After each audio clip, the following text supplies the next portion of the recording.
यहाँ चाहिँ म अहिले ब्लाउज सिलाउनु लागेको चाहिँ जुन चाहिँ ब्लाउजको काटिङ मैले बिहान गरेर हजुरहरूको माझमा पोस्ट गरेर थिएँ र मैले यो राति सिलाइ गर्दै थिएँ गाइस र अनि आज बिहान म पोस्ट गर्दैछु र नमस्कार छ सम्पूर्णमा आशा गर्दैछु हजुरहरू सबैजना सन्चै हुनुहुन्छ होला र म पनि अहिले एकदमै सन्चै छु गाइस र अलिअलि गर्दै म सिलाइ गर्दैछु त्यही भएर हजुरहरूको माझमा अलिकति भिडियो पनि लिएर आउँदैछु र हजुरहरूलाई थाहा नै छ र म पहिलाभन्दा आराम भएको छ मतलब अनि एउटा खुट्टाले भए पनि म सिलाउँछु त गाइस हजुरहरूलाई मैले भिडियोमा भनेको पनि थिएँ र हजुरहरूलाई विश्वास लाग्दैन भने चाहिँ एउटा भिडियो म भोलि पर्सि कुनै दिन बनाएर हजुरहरूको माझमा लिएर आउनेछु एउटा खुट्टाले पनि म मिसिन सिलाइ गर्छु कपडा सिलाइ गर्छु कि मिसिनमा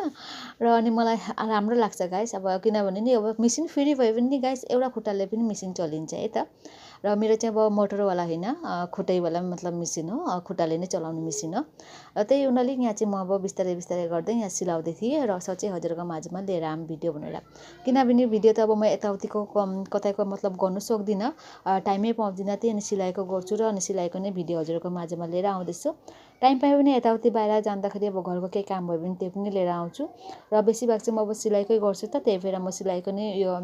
भिडियो हजुरहरूको माझमा लिएर आउँदैछु कि गाइस र कुरा गर्दै गर्दै हजुरले हेरिसक्नु भएको छ र मैले फ्रन्ट साइड र ब्याक साइडको मतलब सिलाइसकेको छु कपडाहरू प्रिन्सेस काटको हो अगाडि पछाडि सबै सिलाइसकेर अनि यहाँले घाँटीमा पट्टी लगाउँदैछु डोरी सोरी पनि लगाइसकेको थिएँ अनि डोरी चाहिँ अब भित्रबाट नै म दिँदैछु अनि यहाँ सिलाउँदैछु र हजुरहरूलाई मेरो भिडियो मनपर्छ भने एउटा लाइक गरिदिनु होला र राम्रो कमेन्ट गरिदिनु होला है गाइस र सक्यो भने हजुरहरूले मेरो भिडियोलाई सेयर पनि गर्न सक्नुहुन्छ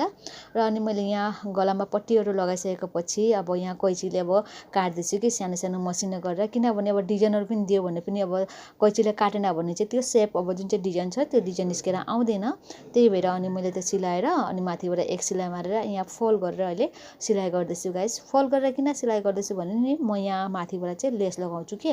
नत्र त म मिसिनले सिलाउँदिनँ तुर्फै मार्छु गाइस र अब जब लेस लगाउनु पर्छ भने चाहिँ म मिसिनको नै सिलाइ गरिदिन्छु अरू कोही कोही कपडाहरू यस्तो हुन्छ कि मिसिनको सिलाइ नै माऱ्यो भने राम्रो देखिन्छ गाइस र त्यही हुनाले अनि मैले घाँटीमा लेसहरू पनि लगाइसकेको थिएँ र अनि पाली आएँ यहाँ हातमा कुची लगाउने हात लगाउँदैछु त अनि यो अनि माथि सोल्डरको नेरीमा चाहिँ अनि छेउरा जस्तो कि तिनवटा राइट साइडको अनि लेफ्ट साइडमा मतलब उल्टा सुल्टा गरेर अब यहाँ कुचीले लगाउँदैछु अब तिन चारवटा अब छेउरा कुची हुन्छ तिनवटा उता तिनवटा यता हुन्छ कि गाइस त्यही पफवाला भनिन्छ नि त्यही हजुरहरूले यहाँ हेर्न सक्नुहुन्छ मैले कुची पनि लगाइदिएको छु अरू धेरै नै राम्रो लाग्छ है गाइस र आजकल यस्तै नै अब ट्रेनिङ चलिरहेको छ र हजुरहरूले त मेरो भिडियोमा यही बेसी देख्नुहुन्छ नि त होइन यही कुची अनि स्विच नेक कुरा गर्दै गर्दै मैले यो कपडा पनि कम्प्लिट गरिसकेँ र राति नै हातको कामहरू सबै कम्प्लिट गरिसकेँ गाइस र यो बिहान म हजुरलाई देखाउँदैछु मर्का टाइपको घाँटीको डिजाइन